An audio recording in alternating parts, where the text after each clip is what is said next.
नमस्कार, स्वागत छ तपाईहरु सबैको नेट चौतारी स्पोकन इंग्लिश च्यानलमा। र आजको यो भिडियोमा हामीले मोडल्स अक्सिलरीज मध्येमा मे, माइट र मस्ट को बारेमा जान्ने छौं। यहाँ तपाईले हेर्न सक्नुहुन्छ हाम्रो जुन मोडल्स अक्सिलरी हुन्छन् त्यसमा धेरै प्रकारका मोडल्सहरु हुन्छन्, जसमा चाहिँ हामीले कोडको क्यान कोडको बारेमा हामीले पढिसकेका छौं र त्यसमा चाहिँ मे, माइट र मस्ट पनि मोडल्सकै पार्ट हुन्। र आज हामीले मे, माइट र मस्ट को बारेमा जान्ने छौं, जो अंग्रेजी पढ्नको लागि एकदमै अंग्रेजी बोल्नको लागि यो हामीले जान्नु एकदमै आवश्यक हुन्छ। र यसको युजको बारेमा हामीले केही रुलहरु यहाँ दिएको छ, जसमा सबभन्दा पहिलो कुरा भनेको छ may can't be used with another modal verb. हामीले कुनै पनि यो मे को लागि मात्रै होइन, हामीले कुनै पनि मोडल्सलाई दुईटा मोडल साथमा प्रयोग गर्दैनौं। र सेकेन्ड नम्बरमा भनेको छ वी डोन्ट युज मेन्ट र might as the contracted form of the may not. हामीले मे नट र माइनटलाई जोडेर यस्तो चाहिँ बनाइदैन, मेन्ट र माइट हामीले बनाइदैन। र नम्बर 3 रुलमा भनेको छ may is used to take permission from respected people like teachers, boss, guru, god etc. It is quite formal. May को प्रयोग चाहिँ हामीले रिस्पेक्टेड पिपलहरुसँग परमिसन लिनको लागि प्रयोग गर्छौं। एउटा यसको यो प्रयोग पनि हुन्छ, विशेष प्रयोग, र यो चाहिँ क्वाइट फर्मल हो। जस्तै हामीले इमेलहरु लेख्दाखेरि अथवा कुनै पनि चीजमा हामीले यसको फर्मलमा यसको प्रयोग गर्छौं। अनि यहाँ चाहिँ यसका केही फर्मुलाहरु दिएको छ।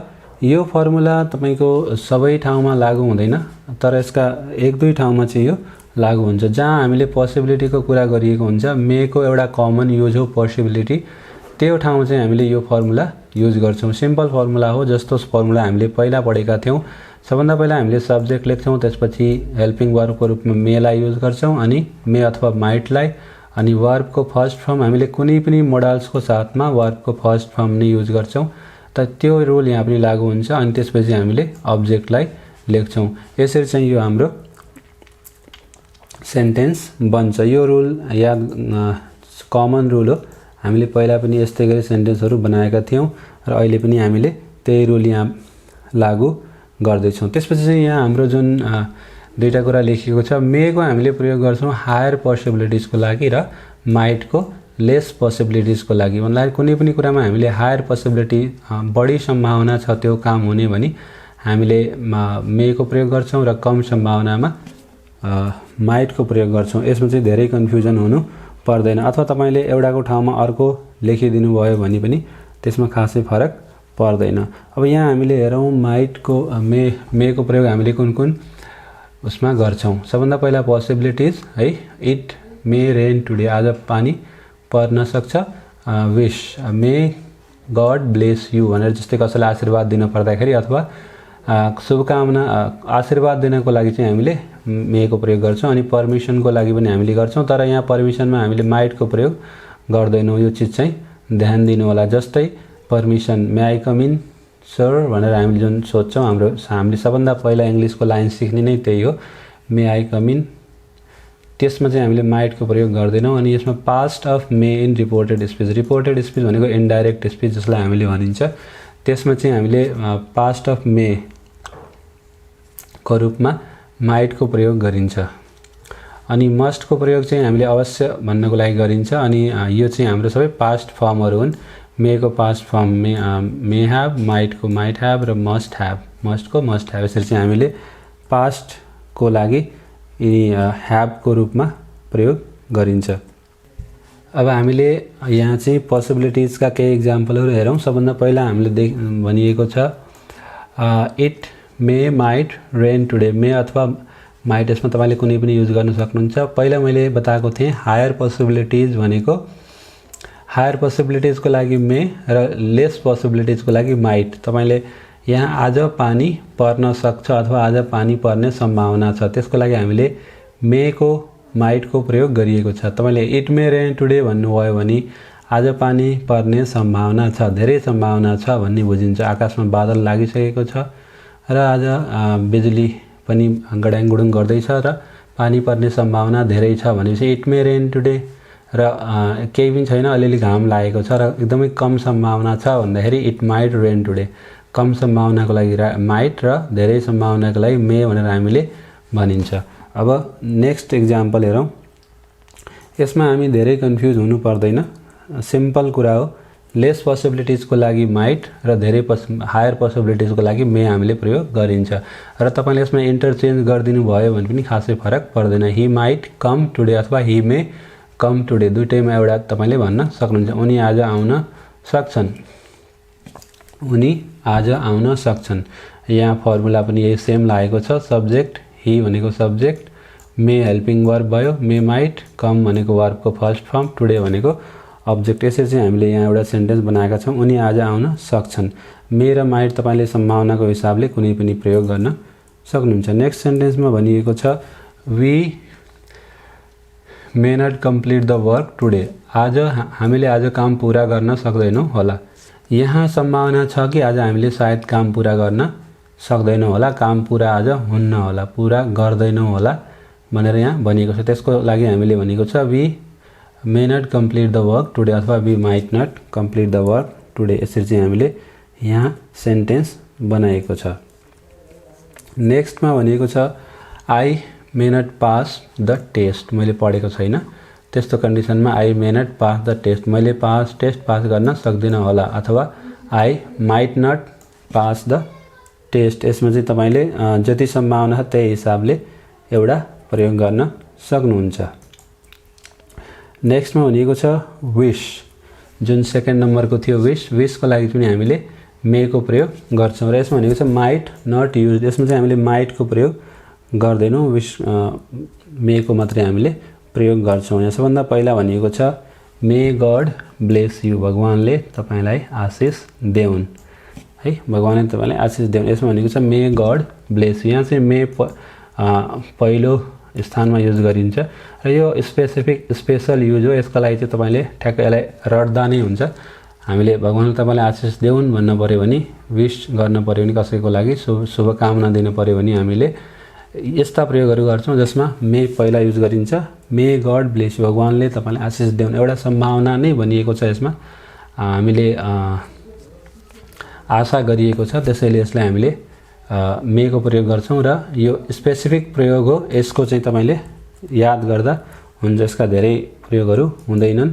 र नेक्स्टमा भनेको छ मे यु लिभ लङ, तपाईँको आयु लामो हो। जसरी कसैलाई आशीर्वाद दिनु पऱ्यो भने तपाईँले मे यु लिभ लङ भनेर भन्न सक्नुहुन्छ। नेक्स्टमा हेरौँ। नेक्स्टमा भनिएको छ मे गड फुलफिल योर विश, भगवानले तपाईँको इच्छा पुरा गरून् भनेर कसैलाई आशीर्वाद दिन हामीले यसरी प्रयोग गरिन्छ र यो एकदमै स्पेसल युज हो। यसमा फर्मुलामा चाहिँ तपाईँले अब मेको प्रयोग पहिला गरिएको छ र त्यो फर्मुला मैले यहाँ लेखेको छैन, त्यही भएर चाहिँ यसको विशेष युज तपाईँले छुट्टै याद गर्दा हुन्छ र यसका अरू पनि केही इक्जाम्पलहरू हुन्छन्, त्यो इक्जाम्पलहरू तपाईँले खोजेर यसलाई रट्दा हुन्छ। यो मेको एउटा स्पेसल युज हो जसमा माइट प्रयोग गरिँदैन। अब नेक्स्ट छ पर्मिसनको लागि हामीले मेको प्रयोग गर्छौँ। यसमा सबभन्दा पहिला भनेको छ मे आई कम इन सर। हामीले सबभन्दा पहिला मलाई लाग्छ इङ्ग्लिसको जुन हामीले वर्ड सेन्टेन्स सिक्छौँ त्यो यो नै हुन्छ। यसमा भनेको छ मे आई कम इन सर। यहाँ हामीले टिचरसँग पर्मिसन लिएको छ, त्यही भएर हामीले मेको प्रयोग गरिएको छ। यो एकदमै फर्मल हो। यदि त्यहाँ टिचर छैन अथवा तपाईँको साथीहरू छन् भने तपाईँले क्यान आई कम इन भनेर पनि भन्न सक्नुहुन्छ। क्यान आई कम हियर अथवा सुड आई कम हियर भनेर पनि हामीले सोध्न सकिन्छ। I am coming here, directly I am coming here भन्दा पनि हुन्छ। तर यहाँ हामीले मे आई कम इन भनिएको छ किनकि हामीले टिचरसँग सोधिएको छ अथवा हामीले आफ्नो बससँग अथवा तपाईँ कहीँ इन्टरभ्यू दिन जाँदै हुनुहुन्छ भन्दाखेरि त्यस्तो ठाउँमा कहीँ पनि तपाईँले मे आई कम इन नै भन्नुहुन्छ र त्यसैले यसलाई अनि यो त्यसलाई फर्मल भनेको यो औपचारिक हो। यो लिखितमा पनि युज हुन्छ र औपचारिक सम्मानित व्यक्तिहरूसँग कन्भर्सेसन गर्दाखेरि हामीले यसको प्रयोग गर्छौँ। नेक्स्ट छ मे आई टेक इट, के म यो लिउँ, तपाईँले आफ्नो बससँग भन्दै हुनुहुन्छ अथवा इन्टरभ्यू दिन तपाईँ कहीँ जानुभएको छ त्यस्तो ठाउँमा तपाईँले जहाँ सम्मानित व्यक्तिहरूको सामने अथवा तपाईँ आफ्नो गुरुको सामने हुनुहुन्छ त्यस्तो स्थानमा चाहिँ तपाईँले यो प्रयोग गर्नुहुन्छ मे आई टेक इट। नत्र तपाईँले आफ्नो साथीहरूसँग क्यान आई टेक इट भनेर भन्दा पनि हुन्छ। क्यान आई टेक इट भन्दा पनि हुन्छ, तर यहाँ चाहिँ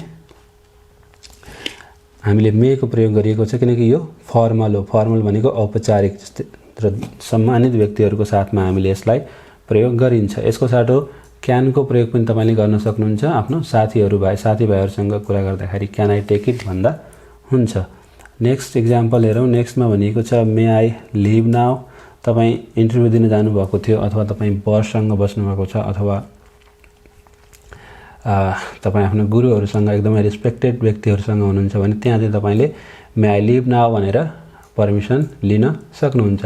यसको अर्थ हुन्छ कि अब म जाउँ भनेर भनिन्छ। र यसको ठाउँमा तपाईले क्यानको प्रयोग तब गर्न सक्नुहुन्छ जब त्यसको इन्फर्मल युज हुन्छ। जस्तै साथीहरूको बिचमा तपाईँ हुनुहुन्छ भने तपाईले can I go now, can I leave now भनेर पनि सोध्न सक्नुहुन्छ। तर हामीले यहाँ मे को प्रयोग गरिएको छ र यो चाहिँ एउटा फर्मल युज हो। नेक्स्टमा भनेको छ past of May in reported speech. यहाँ चाहिँ माइट को प्रयोग हामीले गर्न जाँदैछौँ। यो चाहिँ माइट को हो। माइट को हामीले पास्ट अफ मे को रूपमा हामीले प्रयोग गरिन्छ। यो चाहिँ माइट को बारेमा हो। अहिले स्पेसिफिक यहाँ माइट को कुरा गर्दैछ। यहाँ पहिलो सेन्टेन्स छ he told me he may not come today. यहाँ कमा दिएको छ, दुईटा सेन्टेन्स बनाइएको छ। He told me he may not come today. उनले भने कि आज उनी सायद आउँदैनन् होला, नआउन सक्छन्। तर यसले चाहिँ हामीले रिपोर्टेड स्पिचमा बनाउँदाखेरि यो इन्डाइरेक्ट हो र यो डाइरेक्ट स्पिचमा बनाउँदाखेरि चाहिँ हामीले यसलाई जसलाई हामीले रिपोर्टेड स्पिच पनि भन्छौँ, यसले चाहिँ हामीले यहाँ कमा हटाएर टोल्डको ठाउँमा सेड लगाएर हामीले यसलाई बनाइयो। यो चाहिँ एउटै सेन्टेन्सलाई दुई तरिकाले लेख्ने जुन एक्सर्साइज हुन्छ त्यसमा चाहिँ हामीले यसको प्रयोग गर्छौँ। त यहाँ भनेको छ he told me he may not come today. यहाँ चाहिँ हामीले कमाको ठाउँमा द्याट लगाइदिउँ र he said that he might not come today. उनले भने कि उनी नआउन सक्छन्। यहाँ अरू कसैले भनेको कुरा हामीले भनिएको छ, त्यस्तो ठाउँमा हामीले मेलाई माइटको रूपमा प्रयोग गर्छौँ। यो हामीले बोल्दाखेरि पनि युज हुन्छ र ग्रामरको एक्सर्साइजमा धेरै ठाउँमा हामीले यो देख्न सकिन्छ अथवा नोभेल्सहरू पढ्दाखेरि हामीले यो चिज चाहिँ भेट्टाउन सक्छौँ। त्यहाँ उसले भने कि अब उसले भने यस्तो हुन्न होला अथवा भनेर भन्दाखेरि अरू कसैले भनेको कुरा हामीले भन्दाखेरि हामीले यो प्रयोग गर्छौँ। यसमा चाहिँ मे को लागि हामीले माइटको प्रयोग गर्ने गरिन्छ, जसलाई हामीले रिपोर्टेड स्पिच भनेर भनिन्छ। अर्को इक्जाम्पल हेरेर बुझ्नुहोस्। Ram told me he may go to KTM. Ram said that he might go to KTM. रामले भने कि उनी काठमाडौँ जान सक्छन्। यहाँ चाहिँ मेलाई हामीले माइटमा बनाइदिउँ र यो कमाको ठाउँमा द्याट लगायौँ। यसलाई हामीले रिपोर्टेड स्पिच भनिन्छ, जसको मतलब हो रामले भने कि उनी केटिएम जान सक्छन्। यसरी चाहिँ हामीले माइटको प्रयोग गरिन्छ। नेक्स्टमा हामीले मस्टको बारेमा पनि हेरिहालौँ। मस्टको प्रयोग हामीले अवश्य भन्ने अर्थमा गरिन्छ, जहाँ चाहिँ हामीले भनिएको हुन्छ कि तिमीले यो काम गर्नै पर्छ। र यसको फर्मुला सिम्पल छ, सब्जेक्ट प्लस मस्ट प्लस वर्बको फर्स्ट फर्म अनि अब्जेक्ट पोजिटिभ। यसरी चाहिँ हामीले पोजिटिभमा यसरी बनाएको छ र नेगेटिभमा चाहिँ मस्ट पछि नटको प्रयोग गरिन्छ। र यसमा चाहिँ हामीले मस्ट नटलाई कन्ट्र्याक्टेड फर्ममा पनि युज गरिन्छ भन्नाले मस्टन्ट भनेर मस्ट नटलाई एउटैमा जोडेर पनि लेखिन्छ। र पहिलो इक्जाम्पलमा भनेको छ यु मस्ट गो टुडे। तिमी आज अवश्य जानु पर्छ। यहाँ हामीले मस्टको ठाउँमा सुड युज गर्यौँ भने यु सुड गो टुडे भन्यो भने तिमी आज जानुपर्छ भन्ने हुन्छ। तर यहाँ चाहिँ हामीले मस्ट भनेको हुनाले तिमी अवश्य जानुपर्छ भन्ने अर्थ निस्केको छ। नेक्स्टमा हेर्न सक्नुहुन्छ you must take care of yourself. तिमीले आफ्नो अवश्य ध्यान राख्नुपर्छ। यही अवश्यको लागि हामीले यहाँ मस्टको प्रयोग गरिएको छ। यसको ठाउँमा सुडको प्रयोग गर्यौँ भने you should take care of yourself. तिमीले आफ्नो ख्याल राख्नुपर्छ मात्रै भन्ने अर्थ आउँछ। तर हामीले मस्टको प्रयोग गरेर यसलाई हामीले अवश्य भन्ने यहाँ देखिएको छ। अब नेक्स्टमा हेरौँ। नेक्स्ट इक्जाम्पलमा भनेको छ you must complete your work before 5। तपाईँले 5 बजेभन्दा पहिला आफ्नो काम सकिसक्नु पर्छ। You must complete the work before 5। यसमा सुड भन्यो भने you should complete the work before 5 भन्दाखेरि तपाईँले गर्नुपर्छ सुझाव दिएको हुन्छ। तर यहाँ चाहिँ हामीले आदेशै दिएको छ। आदेश दिएर भनिएको छ कि यु मस्ट कम्प्लिट, तिमीले अवश्य भनेर भनिएको छ। एक प्रकारले सकिसक्नुपर्छ, बाध्यता छ जसमा, त्यसलाई हामीले मस्टको प्रयोग गरेर जनाइन्छ। अब हेरौँ नेक्स्ट इक्जाम्पल।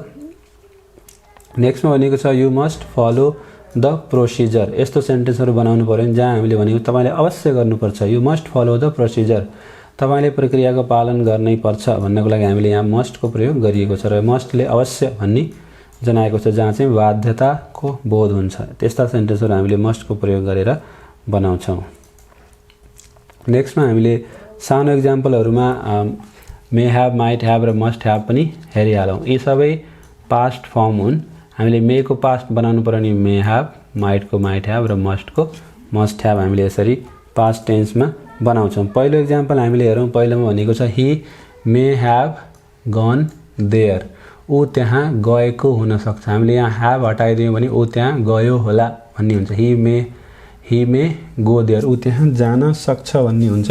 तर हामीले ऊ त्यहाँ गएको हुनसक्छ, गएको भनेको पास्ट टेन्सको कुरा गरिएको छ।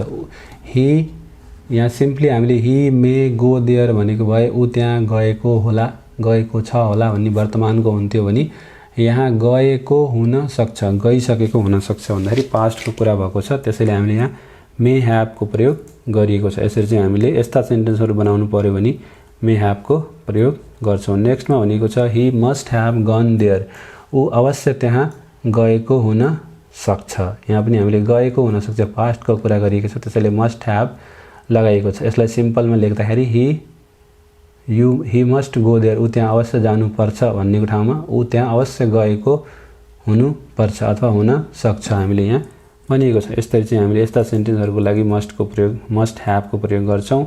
नेक्स्टमा भनेको छ she must have not follow the procedure. पहिला हामीले भनेका थियौँ she must follow the procedure, उनले अवश्य पालना गर्नुपर्छ। यहाँ भनेको छ, यहाँ नट पनि लगाएको छ, यो नेगेटिभ हो। यहाँ भनेको छ उनले अवश्य पनि प्रक्रियाको पालना नगरेको हुनुपर्छ। यस्ता सेन्टेन्सहरू हामीले पालना नगरेको भन्नाले पास्ट टेन्स, पहिला नगरेको हुनसक्छ, बितिसकेको कुरा भनिएको छ। त्यसैले चाहिँ यो पास्ट टेन्सको भयो जसमा हामीले भनेको छ उनले अवश्य पनि प्रक्रियाको पालना नगरेको हुनसक्छ। यिनी सबै सेन्टेन्सहरू एकदमै बोल्नमा धेरै प्रयोग हुने सेन्टेन्सहरू हुन्। त्यसैले यसको तपाईँले धेरै पटक प्र्याक्टिस गरेर राम्रोसँग दिमागमा राख्नुपर्छ। यसमा चाहिँ तपाईँ एकदम इजी तरिकाले तपाईँले यस्ता सेन्टेन्सहरू बनाउन सक्नुभयो भने बोल्न एकदमै सजिलो हुन्छ। नेक्स्ट इक्जाम्पल हेरौँ। Ramesh might have broken the glass, त्यो सिसा चाहिँ रमेशले नै फुटालेको हुनु सक्छ।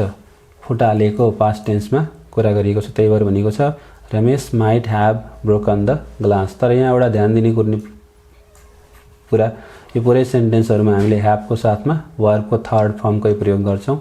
यहाँ पनि हामीले गन, फलोड र ब्रोकन सबै थर्ड फर्मको हामीले प्रयोग गरिएको छ। यसरी चाहिँ हामीले माइट ह्याभ, मे ह्याभ र मस्ट ह्याभको प्रयोग गर्छौँ। त यसरी आजको भिडियोमा हामीले मे, माइट र मस्टका केही बेसिक युजहरू सिक्यौँ। यसरी हामीले मे, माइटका प्रयोगबाट विभिन्न प्रकारका सेन्टेन्सहरू बनाउन सक्छौँ र यो एकदमै इम्पोर्टेन्ट हो।